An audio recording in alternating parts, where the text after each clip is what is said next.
Hi, this is Tucker with your second list of high frequency words for the new SAT. So, high frequency meaning these are words you are likely to encounter on the SAT. The first word is malicious, and malicious is an adjective, so it describes something harmful, something spiteful. And so initially I was thinking of choosing a picture like a robber, somebody creeping around who looks like they're trying to do harm. And then I was thinking more generally about something like gossip, which can be really malicious if when you're gossiping about somebody, you're saying really hurtful, harmful things, or you're making them feel left out or feel bad about themselves. So something even as simple as gossiping about somebody else can be very malicious. Novel is one of those words that when you hear it, you might think of the noun form of this word, which is like a book. So if you've read To Kill a Mockingbird, that's a novel. This is another meaning of this word, so kind of a secondary meaning, and it's an adjective. So it describes something that is new and innovative. And so I think about kind of the craze around video games or virtual reality and how the new and novel video game just tends to explode and people get really excited. Everybody's talking about it. If I hear about Fortnite again from my 10-year-old, I will scream. But it's so novel and new. People are so pumped about it because of its newness, because it's different from what was out there before.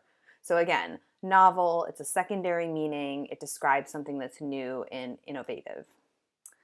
The next word is objectivity, and this is a noun, and it means judgment based on observations instead of emotions or opinions. So instead of judging something based on an opinion or how you feel, objectivity is supposed to just be based on observation. So what you're actually seeing, not what you're thinking about what you're seeing. And so if you think about a judge in a court case, it's their job to be objective, to demonstrate objectivity as they listen to the case and try to make a decision. So they're not being swayed or influenced by their emotions or their opinions, just by the evidence or the observations. The next word is paramount, and it describes something that is superior or most important or predominant. And so when I think about paramount, like what's the most important thing, I tend to think about it from my perspective as a parent. And for me, safety is paramount. So when our kids are going outside to play or if they're riding a bike, I want them to be wearing their helmets. I want them to be safe. I want them to look both ways before they cross the street because for me, their safety is a paramount concern. I am most focused on keeping my children safe. Qualitative, think quality. It's kind of one of those little clues within the word that would help you remember it, hopefully. So, qualitative describes something involving qualities of something. So, qualities being features or content.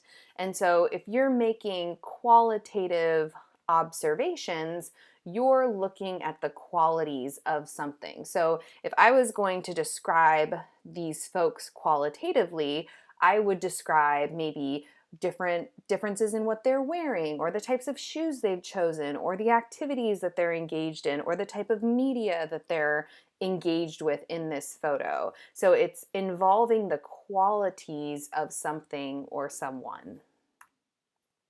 Ramify is a verb and it means to split into two or more branches, which I think is interesting because when I think of like ram, I think of things coming together. So ramify is splitting, which for me is a little counterintuitive.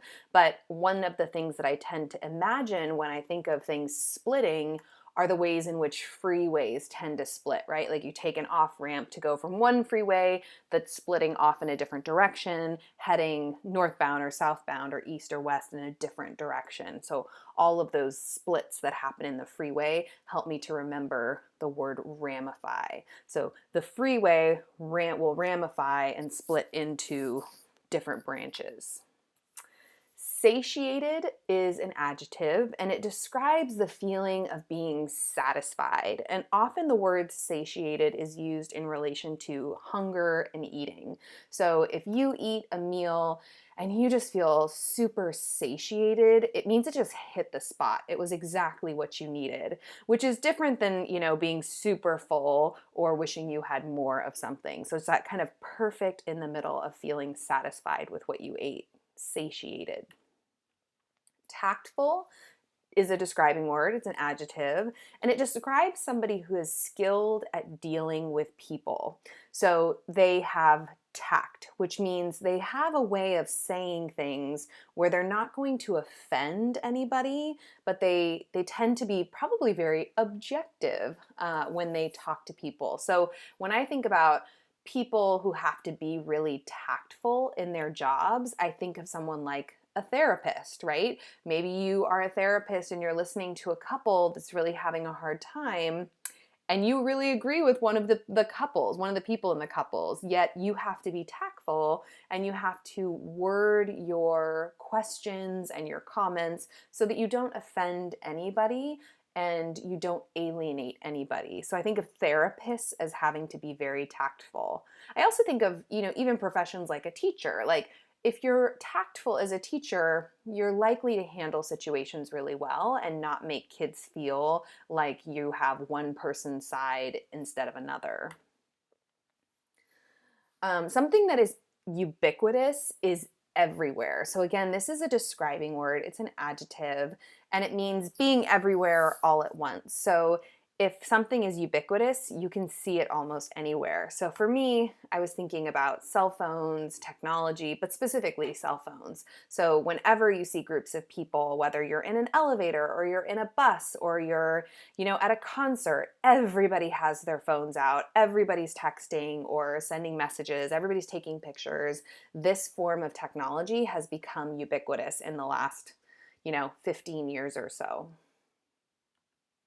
And then the last word is validate. And this is a verb and it means to prove or to declare something valid. And so, in a very literal way, when you are going to sign into a website, the website might want you to validate your identity by putting in your password. Or let's say you're parking for, a concert, or you're going to dinner and you have to park in a parking lot. You might have to validate your parking, which means you need to have it proven that you paid for your parking. So validate just means to prove or declare valid.